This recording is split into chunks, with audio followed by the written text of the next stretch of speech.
আজকে আমি করবো ছানা আর আলু দিয়ে তরকারি।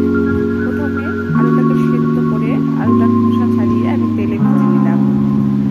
আলুটা ভাজা হয়ে গেলে আলুটাকে তুলে দিব এবং সেই তেলকে আরেকটু তেল দিয়ে শুকনো লঙ্কা, জিরে আর কালো জিরা আর গোটা গরম মশলা ফোড়ন দেব। ফোড়ন দেওয়া হয়ে গেলে তার মধ্যে 1 চামচ জিরে গুঁড়া আর 1 চামচ গুঁড়া দিব। আর একটু সামান্য জল দিয়ে এটাকে নাড়িয়ে দিব। জিরে আর ধনার গুঁড়োটা ভালো মতন ভাজা হয়ে গেলে ওর মধ্যে হলুদ গুঁড়ো আর লবণ দিয়ে দেব। লবণ দেওয়া হয়ে গেলে ওইখানে টমেটো আর লঙ্কা পেস্ট করে রেখেছিলাম সেটা দিয়ে দেব।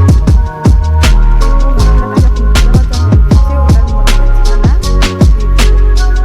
ছানাটাকে ভালো করে মশলার সাথে ভেজে নেব।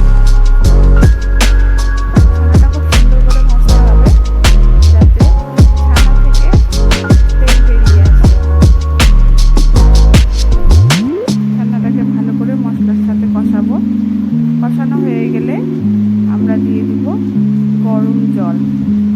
গরম জল দিলে তরকারির টেস্টটা খুব ভালো আসে। গরম জল দিয়ে ফুটতে দেব। আরেকটু দিব, দিয়ে ফুটতে দেব। যখন ঝোলটা ফুটে আসবে তখন ভাজা আলুগুলো অ্যাড করব।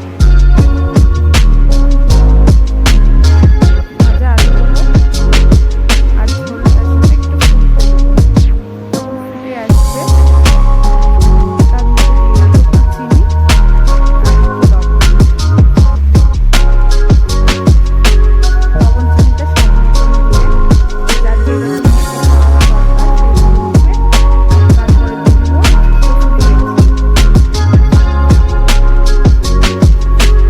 কসুরি মেথি দিয়ে ভালো করে নাড়িয়ে নেব তরকারিটা।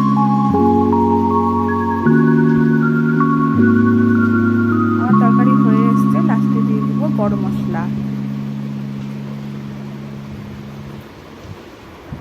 আমার তরকারিটা কমপ্লিট। দেখুন খুব সুন্দর হয়েছে। বাড়িতে সবাই অবশ্যই ট্রাই করবেন একবার। সবাইকে অসংখ্য ধন্যবাদ।